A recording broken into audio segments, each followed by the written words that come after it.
United versus Chelsea.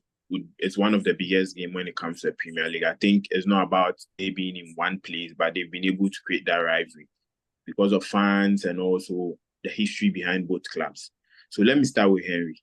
With Man United, in this particular game, if it's going to be Ruben Amorim being the head coach or Van Nistelrooy taking this team, what lineup do you think, if Man United are to parade, would be a strong lineup to beat Chelsea on that particular day? So we'll start from the goalkeeper. Maybe the formation you like to go for, the goalkeeper with the defenders to the midfielders and the strikers you want to start the game with. Okay, so I think Ruud wouldn't want to tweak the system so much because he knows very well that once there's a successor coming, he wouldn't really take center stage. Amorim will certainly give him a few tips, but then I foresee a same four back line with the two holding midfielders and the 3-1 formation. So Onana will definitely be in post. For the right back, surely would be either Mazraoui or Dalot, which I think in our last game with West Ham, I think it was Dalot on the right, Mazraoui on the left. So for the defenders also, it's clear Lisandro Martinez and Delete will play that side.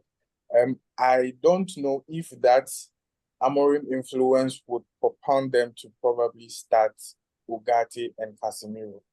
But then I foresee one of them starting. And once it's either Casemiro starts, once he starts, certainly Eriksen will partner him since Fabinho is not available. But it's either of the two. Either Casemiro is benched, Ugarte plays there, or Casemiro plays that side. You get it. For the front three, it's certainly going to be Rashford on the left or on the right with Garnacho and Bruno in the middle, and certainly Højlund. So that should be the lineup. I believe for Van Nistelrooy, what he does is normally going forward in attack, he normally shifts to the 4-3-3 system, meaning that both Rashford and Garnacho will join the attack and Bruno will fall a little bit deep. You get it. So that should be the lineup I foresee still happening. Up until Amorim starts a game, you can't really tell. But in the future, what I foresee him doing is the fact that once Leny Yoro is back, he would go back to the 3-back, which means you would do a Leny Yoro, Delete, and Lisandro Martinez. But currently, because Yoro is still injured, there's certainly going to be the flat 4 back as we've always witnessed today. Okay, so a lot of Man United fans are having issue, especially when Erik ten Hag was in charge, with ZC and also Højlund. These are two young strikers, have different profiles when it comes to their game. And they were looking up for, like, this season at least, to pair both of them in a game to see how they would function. And in the Europa game against Fenerbahce, everybody was expecting that. Then all of a sudden, we saw Mazraoui being put at the number 10 role, where a lot of people were surprised. He came and defended the issue of why he has put him there because he has played him in that particular position as I asked before. Do you think in this particular game, United will need two strikers, that is ZC and also Højlund, leading the line for Man United, especially with the Chelsea defense, which Chelsea has not kept a clean sheet in their last 6 games? You having 2 strikers up front would give a lot of benefit to you. Do you think it would be a right approach for Van Nistelrooy to go for, with 2 strikers leading the line? Okay, so for Van Nistelrooy to deploy that 2 strikers, I think it would be the wrong idea. Why do I say so? You know, Chelsea actually play a very high line. So it means that for you to beat this high line, you need serious pace wingers. Yeah. Understand. And in that, you get Rashford and Garnacho in that. Zexi, over the few matches you notice he normally falls so deep. Means that in as much as you draw the defense of Chelsea, at least in front, there will be no one when it comes to shooting in the box. So it means that he would probably sit deep, then pounce on the counter, meaning that he would fall on the paces of Garnacho and Rashford on the right end. Hopefully the influence of Bruno Fernandes also offering some creativity in the middle to set that good pass in between the lines of Chelsea to get it. So I don't see them both. I was actually expecting him to play, Ten Hag to play Zexi when they actually met Fenerbahce, with regards to where Mazraoui played as the number 10, just to see how he would also sit in the and offer creativity for the team. But he didn't choose that. And I perfectly understand the analogy behind it, because if you are talking about the strikers of the striking department of Manchester United, it's just these two people as we speak. You understand?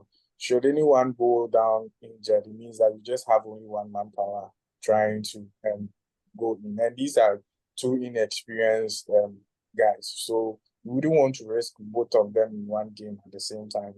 Anything can happen. So I rather think they'll go by the one top and fall on the pacey wings of Rashford and Garnacho to get the exploits of the backline of Chelsea. Okay, Julius, from the Chelsea side, let's look at the lineup Enzo Maresca would parade in this game. We've seen Gusto, James being played on the right, on the left. We've seen a lot of players coming in. And now it's like Cucurella. A lot of people are saying Cucurella has been moved to like the B team. They've been moved to like the B team. And I remember one video, Football Matter, made people understand that he hasn't been moved to the B team, but it's just with James being given time to try and move from his injury now, become fully fit, then now he moves back to his position. So in this game, going against Man United, we know their defenders aren't that sharp, especially when it comes to the league. And we know with Jackson's form, Palmer and Neto, a lot of wingers, like when it comes to Chelsea, they want to break lines. So what lineup do you think, if Enzo Maresca is to put up, would be able to torment this Man United team at Old Trafford, and also Chelsea getting another win after 2013? What lineup do you think would fit best for Chelsea? So I think I wouldn't change anything from the last game. I'll still go with. I thought the Reece James on the left-hand side worked a little bit better than having Gusto on the left-hand side. I think there wouldn't be any reason to change the lineup from the Newcastle game. I guess with the Cucurella issue, for me, I was kind of a little bit happier that he was dropped for that game, because I feel like, because we have a young squad, I think we need to sort of instill discipline as well. There was no reason for Cucurella to get involved in that sort of yellow card incident against Forest. I was at the game at the time, and the thing was happening around the coaching area, and Cucurella was the left back. So that's the other side of the field. So this guy ran all the way from that side across the field to go and get a yellow card, only to be left out of the Liverpool game, which was an important game for Chelsea. So I think, if Chelsea are going to get to the point where they'll be competing at the top level, obviously these games are important for us, the Liverpool game. And so as a player, you need to recognize that if you want to become a top professional at Chelsea. So I think for me, just as a disciplinary issue, I'm happy for him to be dropped and for him to work, to work his way back into the squad. He's been good for us this season, no problem. But I think that's definitely an issue that needs to be ironed out within the squad. So I would stick with what we've got at the moment, especially Lavia and Caicedo has been working well. And then I'll bring in Enzo later in the game. Hopefully, if we're leading, to kind of control the game. Again, even if we're chasing the game, Enzo deep with his long balls are always going to be beneficial.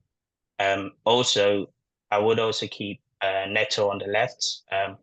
I guess the only person who's at risk of losing his place might be Madueke, as a lot of people have been saying, because of his productivity in the last few games.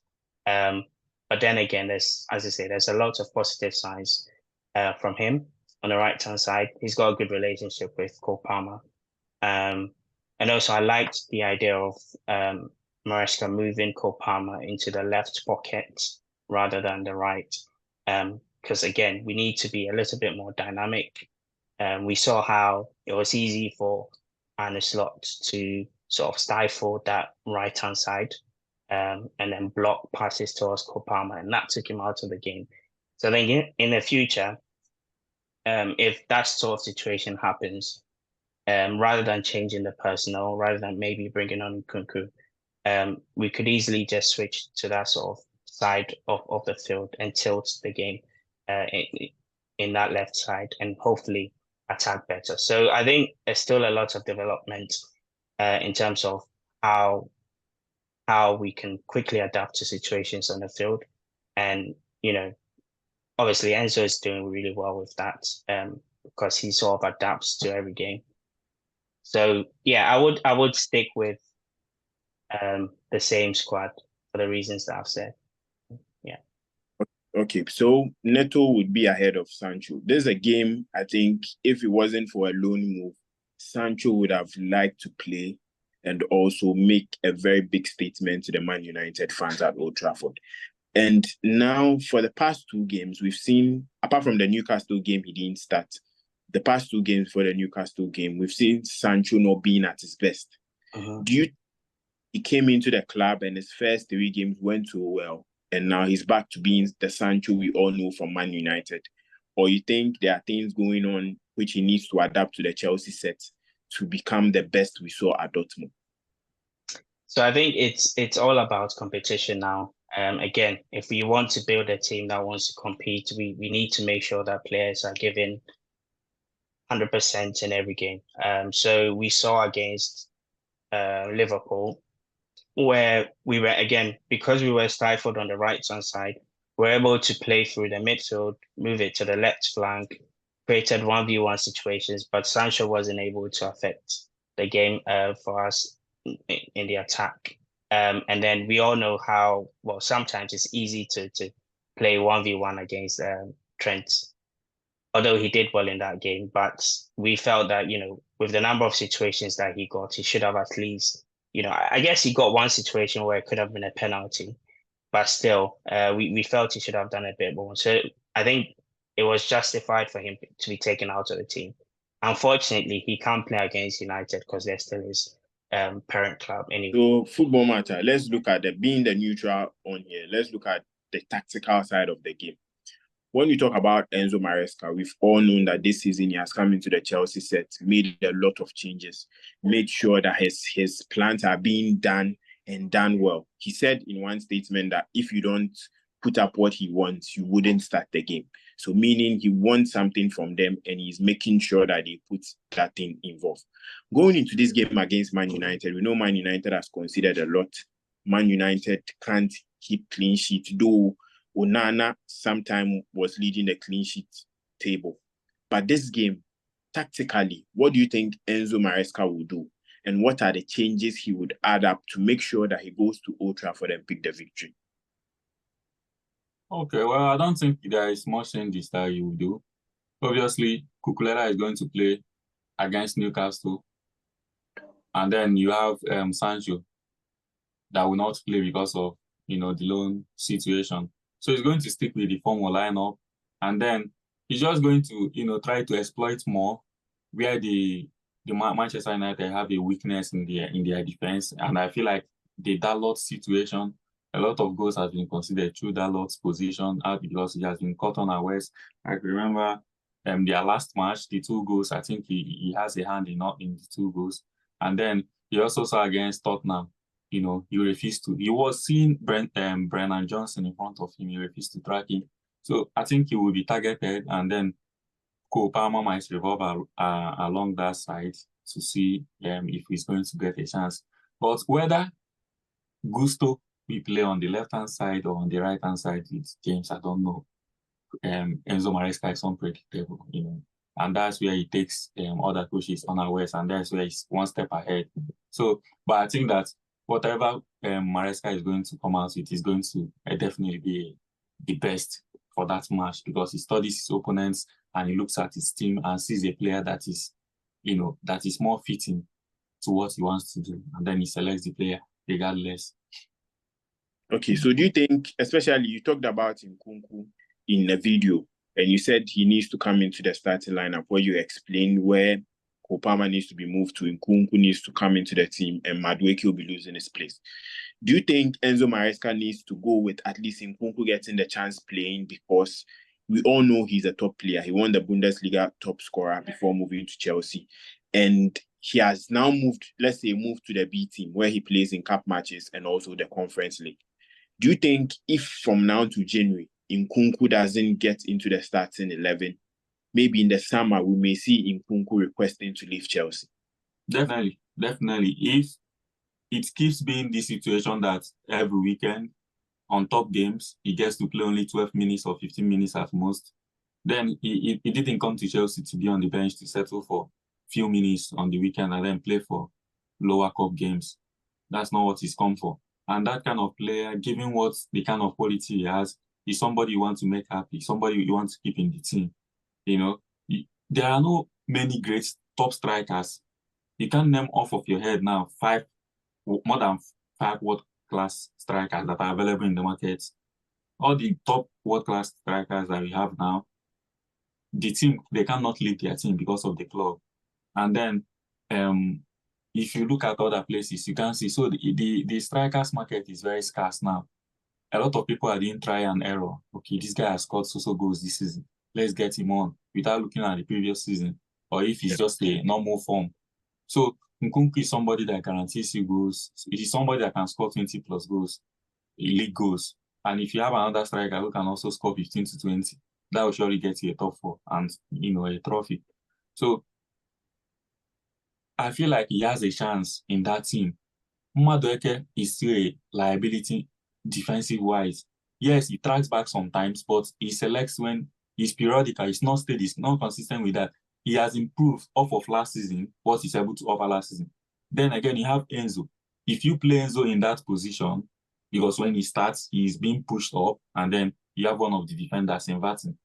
He doesn't offer much there. That's not his natural position. He's not able to influence the play. He's not a good ball carrier. He doesn't know how to make the runs into the 18-yard, but whether it's the third man run, late runs into the 18-yard, but he doesn't know how to. He can't even score a goal, and even in that position, he doesn't assist.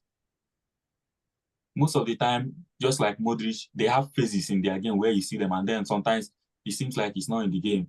Nkunku will do better. He will help Jackson better. He formed a good partnership during the preseason under Pochettino. Palmer has now had a good partnership with Jackson.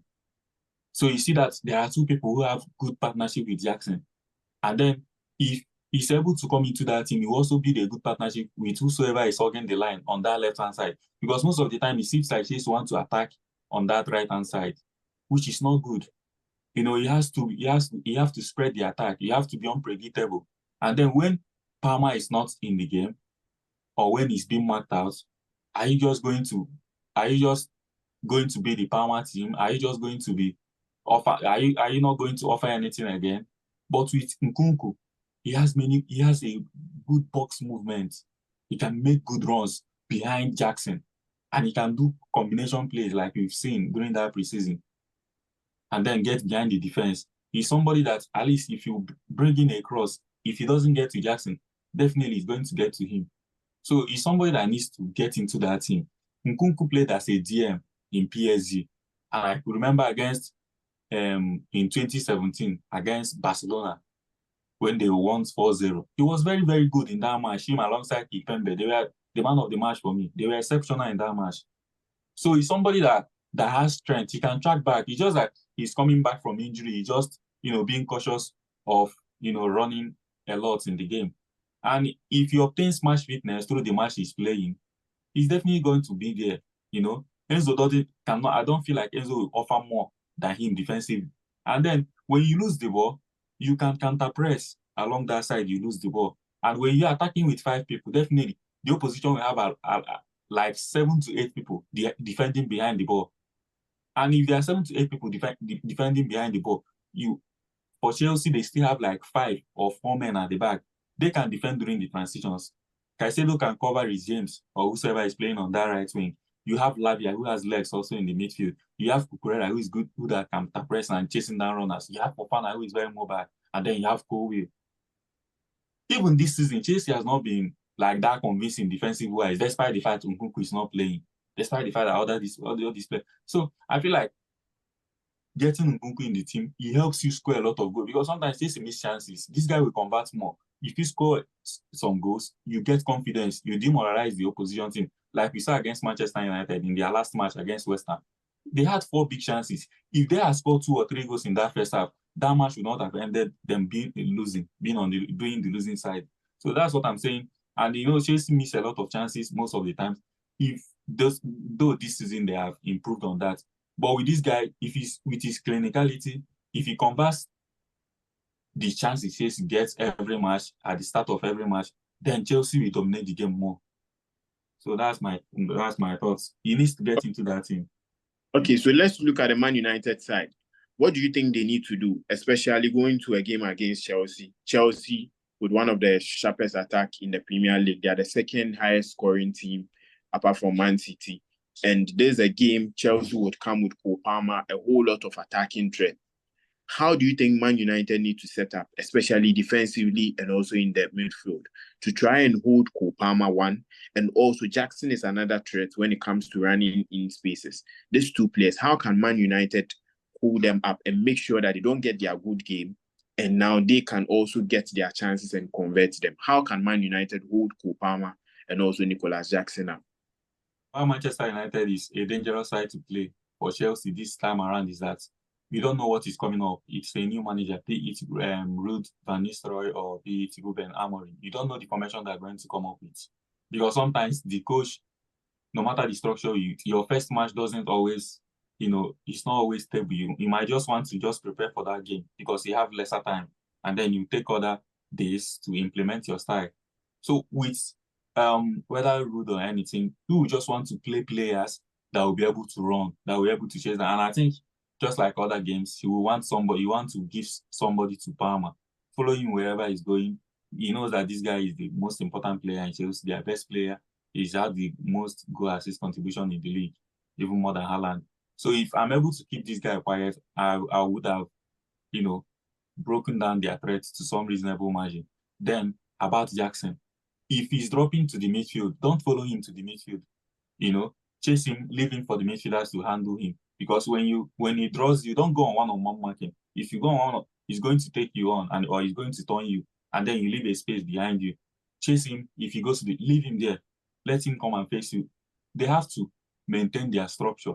They have to be compact. And then wait on the transitions and exploit the part of the Chelsea's defense where one of the attackers inverts or is going to join the attack. If he's Gusto that is inverting or James, whoever that is starting at that Chelsea left back or right back, they have to exploit that place. They have to have a wider man who is going to hold the weight for them. And then on transition, they target the man. As he delays or he hangs on the ball, others will overload the other side of the field. He crosses the ball, he takes his man on, and then they'll see if they will have their chances there. But I think that the most important thing in this match is that Manchester United is a match they don't want to lose, if not for anything, because it's Chelsea. And the previous matches, Chelsea has only seen fewer success than Manchester United in recent years. So I feel like Manchester United will come into that match being confident after the whole thing that's happened this week, and they want to impress the coach. That's meant they want to impress, because whatever you do in that match will leave an imprint on the coach, and it's what the coach will work on.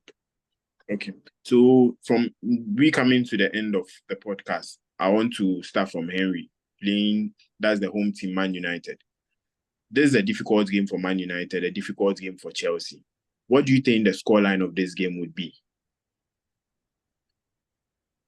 Well, for the scoreline, I believe it's going to be a fair draw game.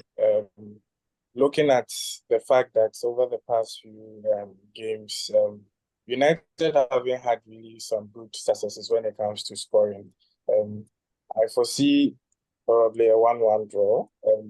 I'll be surprised if we win it though, but I foresee that should be the best result for Man United when it comes to meeting Chelsea this time around.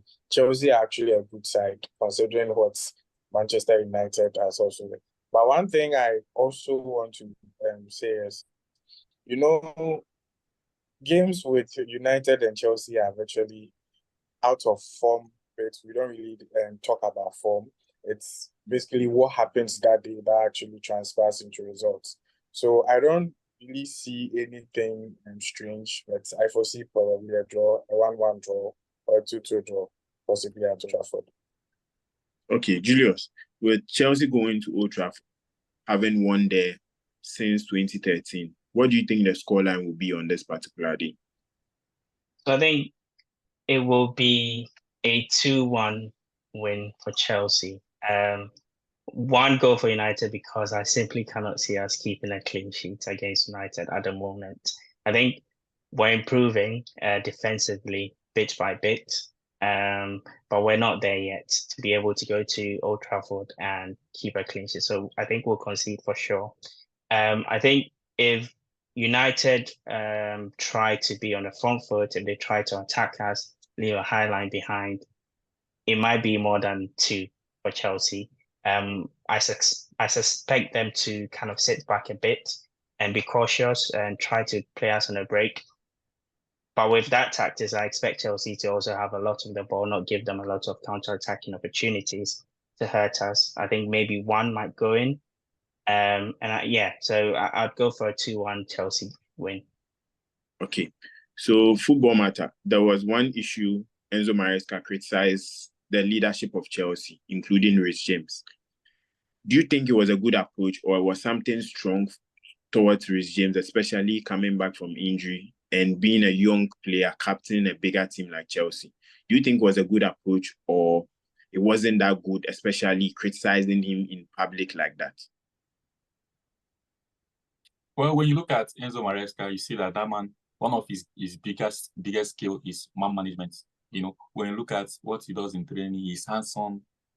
Like, he has a hands-on training where he coaches the individuals. He has a good individual training, and he knows these players.